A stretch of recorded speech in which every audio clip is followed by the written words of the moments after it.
How much do we know about the way organizations are adopting agentic AI? And what does it all mean for the human employees who work alongside? Like, does it change people's job satisfaction? And if so, how? A few months back, our friends at the MIT Sloan Management Review did a deep dive on these questions and several more, and they found some pretty interesting things. This week, we're going to talk about what those things might mean for companies as we continue to unpack this latest phase of agentic rollouts. I'm Jennifer Strong, and this is Shift. Now here on the steering column is a device called Auto Cruise. You simply set the speed you want to. Self-driving robo-taxis are already on the road in 2 U.S. cities. As the disk rotates, a mirror reflects the light in the way that depends on how the signal was recorded. This is the 100 terabyte Agentic. I present to you Electro, the Moto Man. Ladies and gentlemen. I would say that one of my greatest skills is my ability to interact with humans. This episode, we explore what it means to work alongside AI agents with Sam Ransbotham.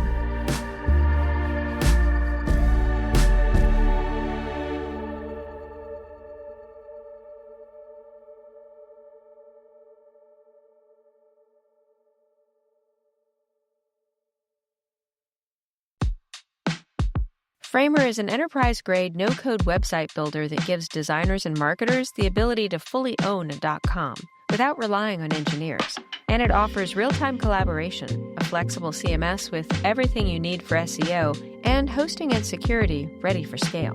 Framer makes it possible to design, ship, and manage high-quality enterprise websites because your marketing website sets the tone for your brand. It's the one touch point every single one of your customers has. So if you still struggle to make small changes and simple updates, you're leaving opportunity on the table. That's why companies from early-stage startups to Fortune 500s are turning to Framer, the website builder that turns your .com from a formality you check the box on into a tool for growth, helping businesses build better websites faster. And what surprised me about it? These sites are full-featured and look like they cost a fortune. So learn how you can get more out of your .com from a Framer specialist or get started building for free today at framer.com/shift for 30% off a Framer Pro annual plan.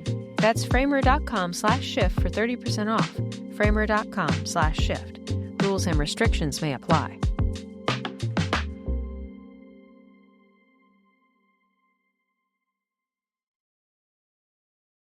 This episode is brought to you by Progressive Insurance.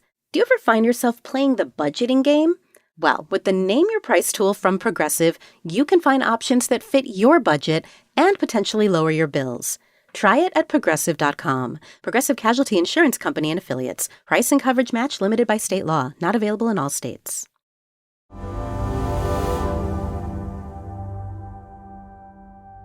Hey, so I'm Sam Ransbotham. I'm a professor of analytics at Boston College, but I'm also the editor for the MIT Sloan Management Review AI initiative. And so we do a lot of research about what companies are actually doing with artificial intelligence. You also host a really good AI podcast. You're just saying that because we have really good guests, including you. So that's a little bias there. But yes, we have Me, Myself, and AI, which I really like that title. I wish that I had come up with it, but someone else did. How many years have you been doing that now? What, 3, Actually, 4?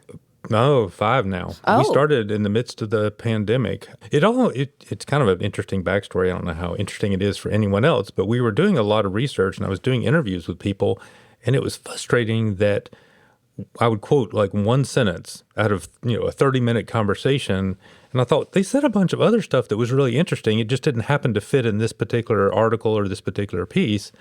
Let's just press the record button. We were recording them anyway for a transcript. Well, let's just put a little bit of music at the front and music at the back and see if other people are interested as we were. And it turns out they are. Absolutely. Well, that is the joy of audio. After 30 years of audio journalism, I have to say, the freedom to just talk about what's interesting instead of only what's in a narrow slice of life, it never gets old. And most people are interesting. That's the fun part. You get people talking. I think that's one of your trademarks is, you get people talking about stuff and you pull out the interesting stuff and you leave the boring stuff on the cutting room floor, and it works. Thank you. Thank you, Sam. This is going to be fun. All right. So you just did a big survey. Actually, it's a couple months ago now, but you did a really big survey. What were you trying to understand to start with? Well, like everyone else, the use of agentic AI has become a big deal. And we've been doing a series of annual studies since 2017. So we do a combination of a survey and interviews, and just once a year trying to take the temperature of what's happening in artificial intelligence in business. And every year we have a theme, whether it's the cultural effects of artificial intelligence or organizational learning with artificial intelligence. And this year, no surprise, it was about agentic AI. Just a little bit of context. How many people did you talk to? In terms of survey, we get about 2,000 or 3,000 responses total. There's some filtering involved. And we talked to a dozen or so people using these tools to try to get, as you know, some color behind some numbers. Absolutely. All right. So this year, what did you learn? Well, it seems like a lot of people are pretty excited about this agentic artificial intelligence. You think? Yeah, think. Actually, I thought it was particularly interesting. You've recently had an episode sort of dedicated to agentic AI, talking with Swami from AWS. And, I think one of the things that really resonated with me from that episode that you did was how difficult it is to get our hands on this idea, that with every person you talk to, they've got a bit of a different feeling. And I understand that. And this has always been true of technology. I mean, you and I were talking about typewriters long ago, and typewriters were magic at some point. I mean, the idea of a printing press was a huge deal, but now it's boring. The idea of spell check used to be gee whiz. Now it's boring. And so I think as a society, we get really quickly inured to the cool new thing and are always looking for the next thing. Part of what's been so interesting about covering AI for these years has been the first question you got to ask is kind of what it means to you, because whatever conversation comes next sort of doesn't matter until you realize what religion of AI or what belief set of AI people may adhere to. And then here we come again, with the agents. And that was part of why I sat down with Swami. I was at TED in Vienna, TED AI in Vienna. And I was like, okay, the first step here is to help people understand how it's different from a chatbot and what this actually is, right? What is an agent and why would you want one?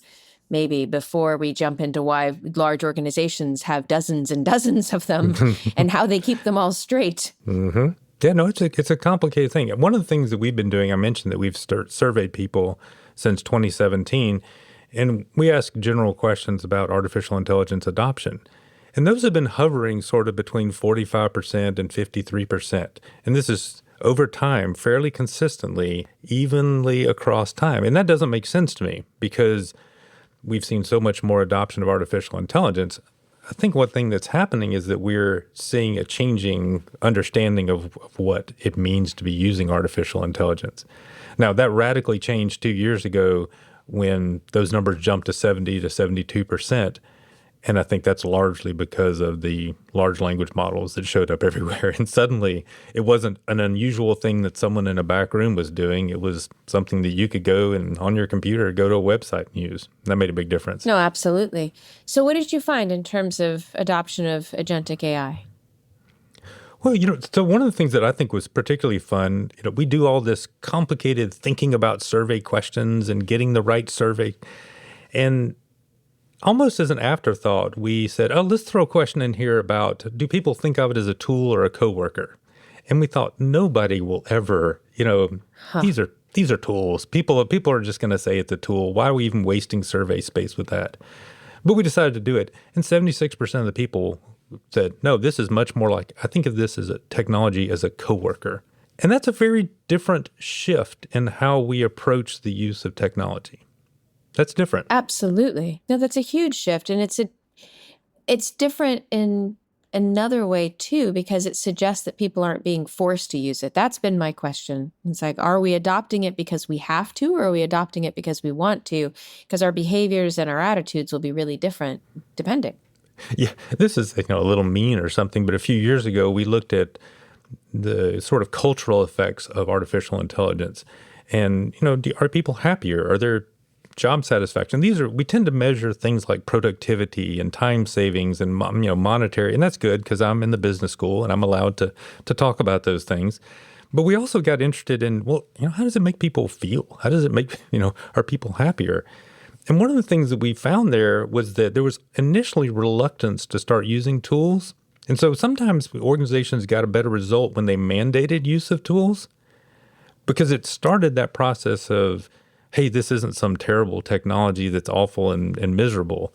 Now, we did that study before the rise of the large language models. And so I think that has been another way of entry that people have towards using these tools. Because like you say, getting used to it, getting started. If something is mandated, we tend to resist it. But one of the truisms I think that we're seeing throughout society is this, oh my gosh, the robots are going to take our jobs. And, the counter that everyone says to that is it's not a robot taking your job, it's someone else using the technology. Or if your organization doesn't use the technology, your organization doesn't exist anymore. And so, there's some existential types of things at the organizational level. But this idea that other people are using these tools and being more productive, that's a pretty big carrot too, even if you're a bit hesitant. That's true. So how did people feel overall about this? I mean, so they feel like it's a coworker, but did they have anything to say about job satisfaction or just overall how it's going? Yeah. So again, these things that we think about asking in our survey, and we just decide we ask people if they hope that the technology would do part of their job or if they feared that the technology would do part of their job.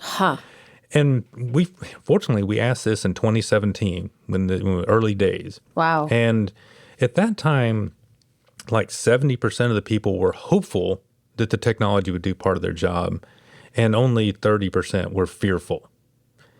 So fortunately, we asked them again, and we asked them post-ChatGPT, post-LLM world, and I was thinking, oh gosh, this is going to be a really telling disaster when people are going to have looked at these tools and see that there's so much they can do, and then their fears are going to explode and hopes are going to crash.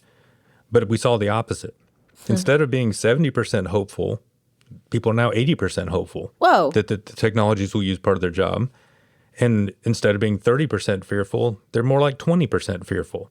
So I think what's happened is that as people have gotten more experience with these technologies, they both recognize what they can do, but also what they can't do.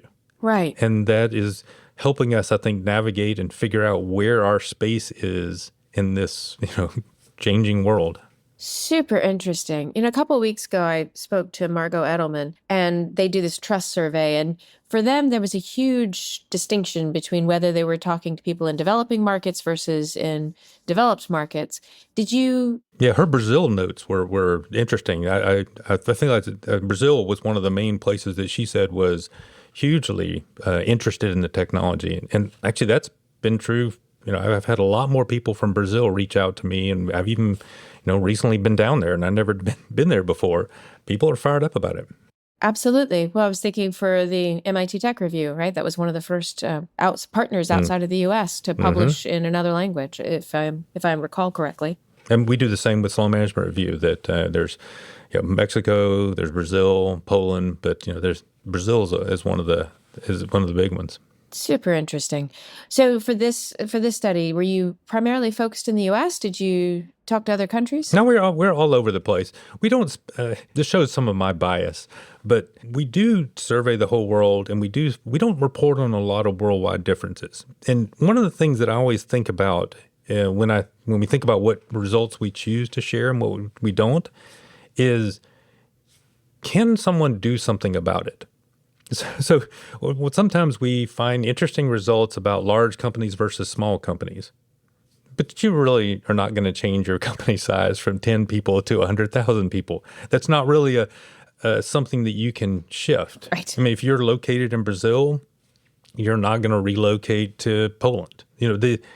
There's a certain set of, I like to focus on the choices that people sort of short-term-ish choices that people can make about how they use these technologies, because those tend to be a bit more actionable.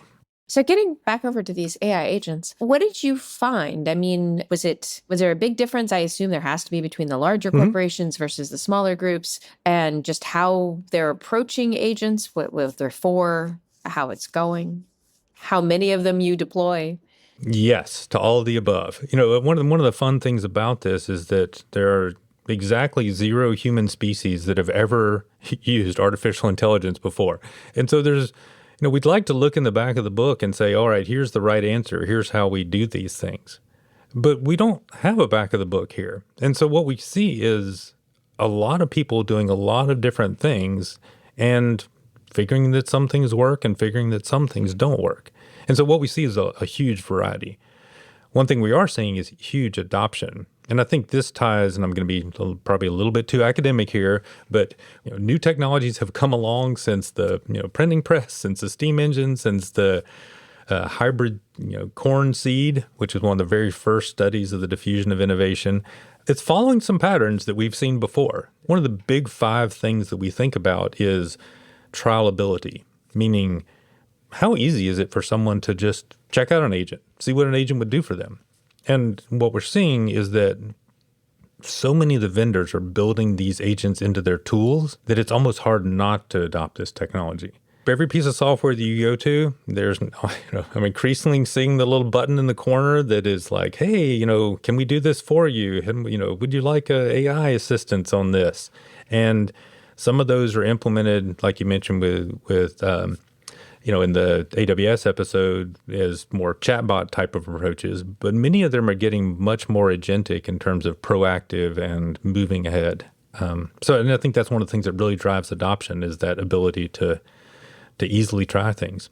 And that's changed radically over the last 3 years.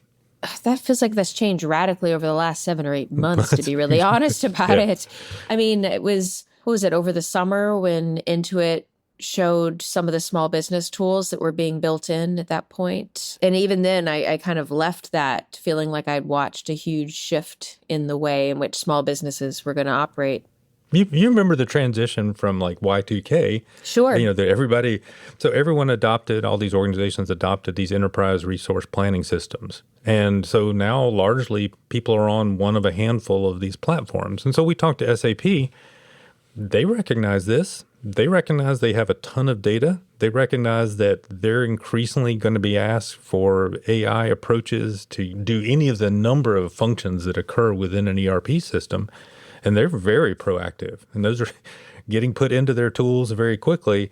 And so if you've got SAP and you're updating, then you're adopting a technology. Okay, so did anything surprise you? I mean, it sounds like maybe everything was surprising, but anything in particular jump out? Well, okay, I have to give something of an academic answer to this. If we think about how abstractly, how companies produce goods. We take either workers and human labor to do things, or we take machines to do things. And that has been a distinction that has existed since, the dawn of time. How many machines do you have? How many people do you have? That we can correlate really highly with how much you produce. The shift that I think is interesting here is that where would you put agentic AI? Does it follow the rules of a worker? Does it follow the rules of a tool? Does it follow more like a machine? Is it more like a person? And the answer, I think, for us was, yep. Yes, it was. Yes, it is. And that brings up a lot of interesting, I think, dynamics that we're not sure how we're going to play out within organizations. You think about humans are super adaptable. You give someone a task. If something changes about the task, they figure out how to change with the task. Machines, you build a machine, that machine does what the machine does until you proactively change the die, you change the, whatever the vats of stuff are that are going through the factory. They're not adaptable, but they're highly scalable. So now we have agentic AI, which shows a lot of features of adaptability, but also a lot of features of scalability. And so how do we think about managing these resources that we formerly had to make a decision about scaling versus adapting? Maybe that trade-off is not as salient anymore. That's so true.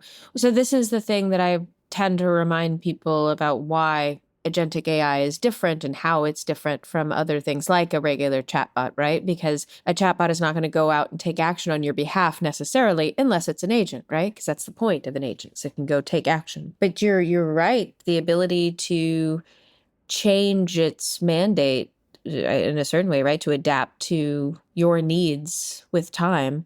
And that's is exactly the right reaction to that, because that has some amazing implications, but also has some terrifying implications. Sure. When we first started to have these conversations about identity in agents, or at least if you're a non-technical person like me, right, coming at this from the curiosity point of view and the how is this going to work business process point of view, yeah, I think, and initially it was quite controversial.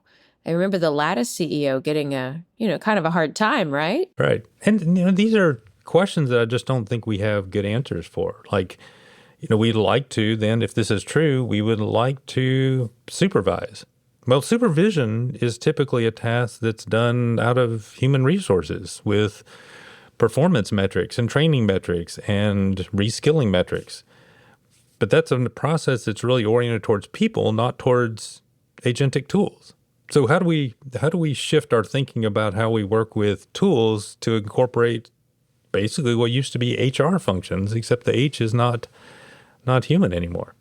This was actually the topic of my lunch yesterday. I was looking at what are the primary business risks for 2026, and everything seemed to come back to cyber and to agents one way or another. And really to that question of, is it reskilling if it's, there's a very small pool of people who have those skills right now to be able to facilitate this reskilling. It might actually be the agents reskilling us or itself. Which I think is fine. We always think about machine learning as we teach machine, right? Right. But, I don't know. Let's pick on something like Duolingo. The whole point of Duolingo is not translation. It's about us learning something. So I think we've got to approach these things as, we as people can learn from what these tools are figuring out.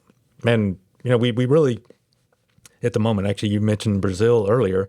We can go back to Paulo Freire and the, pedagogy of the oppressed. And that educational thinking was fighting against an idea that teachers have all knowledge and dump knowledge onto, empty vessels of students.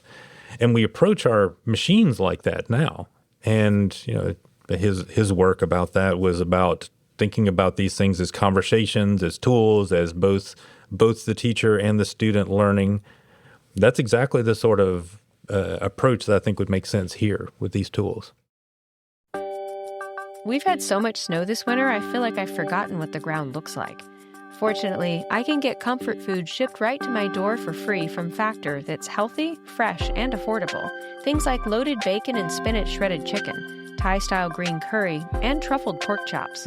There are about 100 rotating weekly meals to keep things fresh and delicious through winter, all made with quality, functional ingredients, including lean protein, colorful veggies, and healthy fats. What you won't find in the box? Refined sugars, artificial sweeteners, refined seed oils, no weird ingredients, no prep time.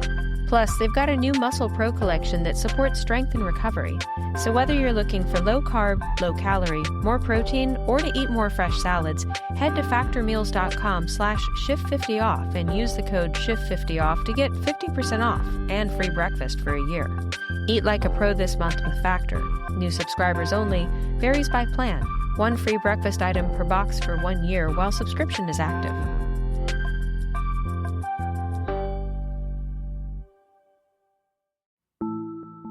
When you're in that level up mindset for your business, it's wild how much the basic stuff matters, like how you talk to customers and keep your team on the same page. A cleaner, more modern setup can make everything feel smoother, which is why today's episode is sponsored by Quo, spelled Quo, the modern alternative to run your business communications. It's the #1 rated business phone system on G2, with over 3,000 reviews built for how modern teams work. More than 90,000 businesses, from solo operators to growing teams, rely on Quo to stay connected, professional, and consistently reachable. Quo works wherever you are, right from an app on your phone or computer, and lets you keep your existing number. Plus, it's easy. Calls, texts, voicemails, transcripts, and contact details all live in one clean view with full context at your fingertips, so your team communicates faster, stays aligned, and delivers a more personal experience. Make this the year where no opportunity and no customer slips away. Try Quo for free, plus get 20% off your first 6 months when you go to quo.com/shift. That's quo.com/shift. Quo. No missed calls, no missed customers.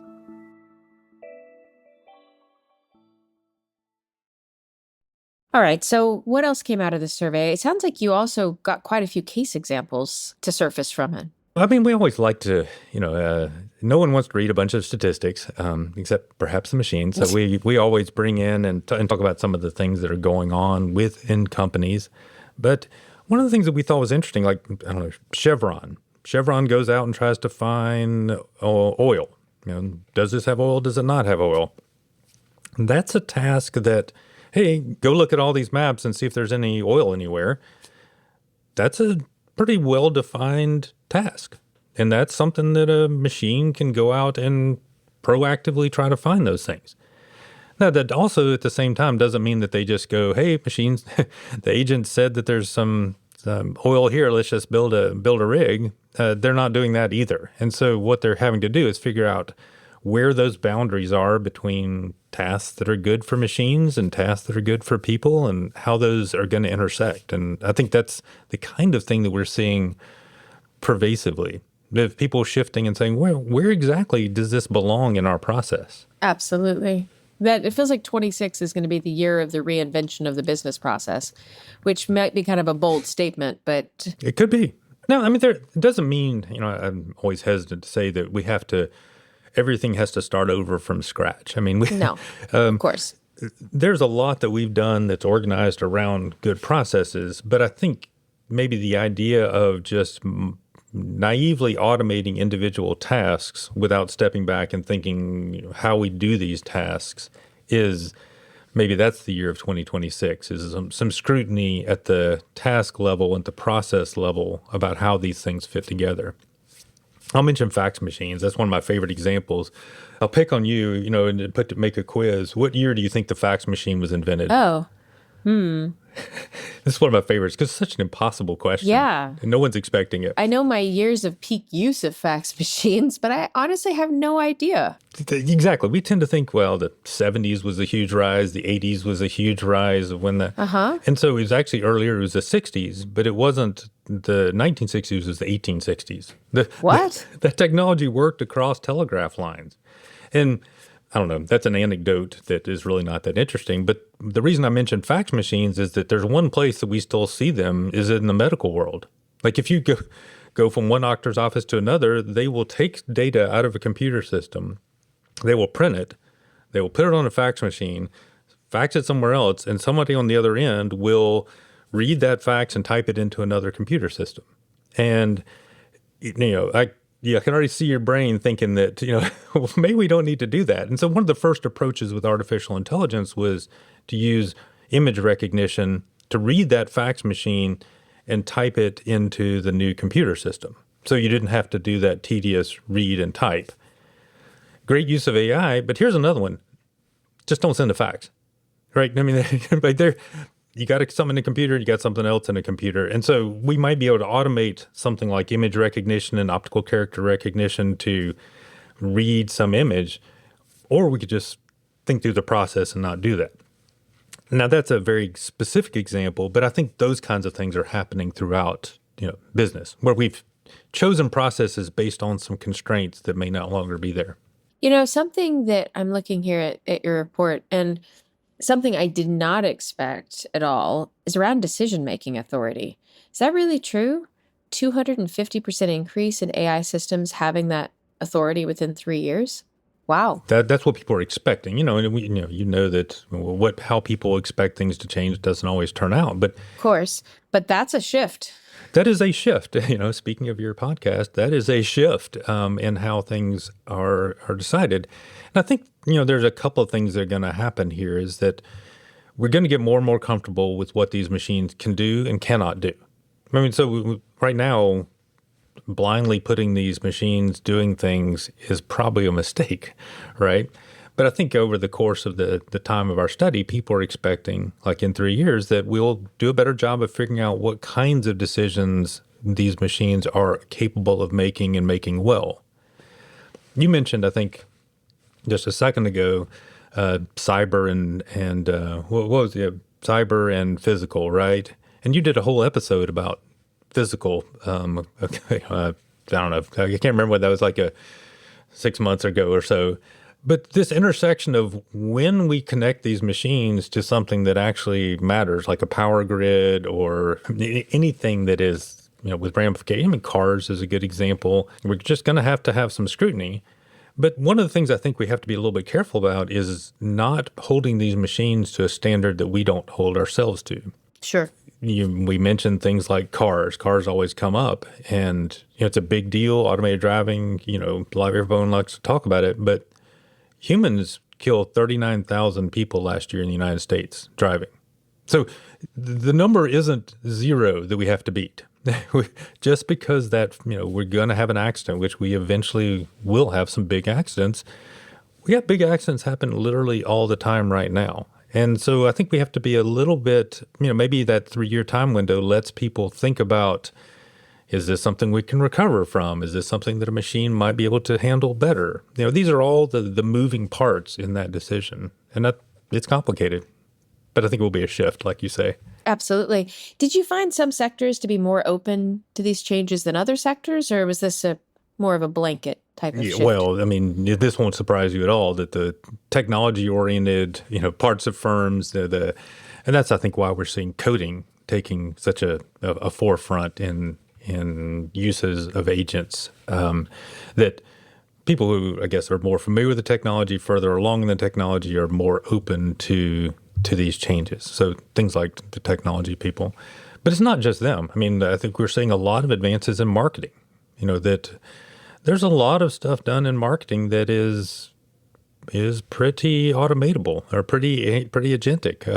And we have a lot of room to expand that. I think actually, I keep going back to your Swami episode, but I think he mentioned something about having like 10 or 20 hours with a computer a week or something funny like that. And we was really super excited about optimizing time. And that's really the crux. There's a lot of places that we are bound by 24 hours. And, Jennifer, you and I have that 24 hours. Elon Musk has that 24 hours. We're all with this constraint. And I think that's what people are super excited about, whether it's marketing or IT or whatever, is trying to give us a little bit of freedom in that constraint. I love that story. I'm glad you caught that too. I did. I love this idea of, here he is, the head of Agentic for Amazon today, and he's done so many other things, right, over his career. But as a student, he had very limited amount of time that he could be on a computer. And so the fact that he would start his code on paper and get everything all organized so he could maximize every minute he had access to a machine is kind of wild in hindsight. Yeah, that's something I think that we back at Georgia Tech in the day, we would line up outside the computer center to get access to the terminals. And, one of the perks of a scholarship I had was that we had a key to a room that had a computer in it. And that the line there was not like the line was at other places on campus. Amazing. It was a big deal. It is a big deal. What have we not talked about yet from this survey that do you really think we should? Yeah, I think that one of the natural questions is about jobs and, what kinds of jobs. So people who, we were curious about this, and people who are further along with agentic AI were more likely to see a reduction in layers of middle management. And so, being crude, there's the top of the company, there's the middle of the company, and there's the entry level. And, obviously that's, there's a lot more variations in that. But most of the people were thinking that there would be a reduction in layers of middle management. And, what is that going to mean towards like entry level employees? We did not see any difference both when people are heavy users of agentic and not heavy users, whether their entry level employee hiring was changing. So, which I thought that there would. On the other hand, people seem to be headed towards hiring generalists versus specialists. And so the further along with people are with agentic, the more open they are to hiring generalists. And I mention these things mostly because I'm not sure that, I think that's an accurate description of what people are thinking, but I'm also not sure that that's what people are going to think in 2 or 3 years. Right now, I think we're seeing, oh gosh, if this machine can do it, why do I need specialists? And I'm expecting that to flip, though. And even though our survey, found that people are more open to generalists, I wouldn't be surprised in a few years if we figure out that we need more specialists. We need people who are able to critically evaluate the results of tools, because we all have that experience that you use these tools and they're not good. If I use a tool in an area that I am knowledgeable in, I think, what is this thing doing? If I use it in an area that I'm not knowledgeable in, I think, oh man, that's great. Right, exactly. And I think the difference is the tool is the same here, and I am, my knowledge is the limiting factor. So I wouldn't be surprised if we see a big switch as we learn more, that people are getting dividends towards increasing technical depth, in whatever area that is. It could be, anywhere. But just to differentiate, we're going to have to, if average is super easy, then exceeding is going to require a lot more depth. Exactly. No, I couldn't agree with you more. Something else that's interesting from what you just said there, we're all kind of worrying about what happens to the entry-level job. And I don't know if this will make it better or worse. Like, where do we find the technical depth later on? There's going to be a chicken and an egg, I think, at least in the short term. And that has big implications for us in education as we think about what kinds of jobs that people are going to get right out of school. If those entry ones are less likely, I'm not sure that's a short-term worry. I'm not terribly worried about that in the long run. And maybe you can play this episode back at throw it in my face in 5 years. But I think one of the things that humans are bringing into an equation is diversity. They're bringing a world of different experiences, and it seems like that's largely coming through entry-level employees. We had a podcast episode on our Me, Myself, and AI with Cisco, and they were talking about the diversity of information, the diversity of people, the things that make people unique as being a rich source of information in a company. And otherwise, it's just sort of, hey, I do this with a tool. Our company's average. That's not the goal. No one's mission statement says, "Oh yeah, we're headed towards we like to be pretty average." Right. No doubt. Well, this has been super fun, Sam. Thank you so much for coming over to chat. I always enjoy these. I leave inspired and feel like I learned something from you. So thank you. Thanks for having me. This episode was produced by me and Emma Cillekens and mixed by Garret Lang, with original music from him and Jacob Gorski. Thanks for listening. I'm Jennifer Strong.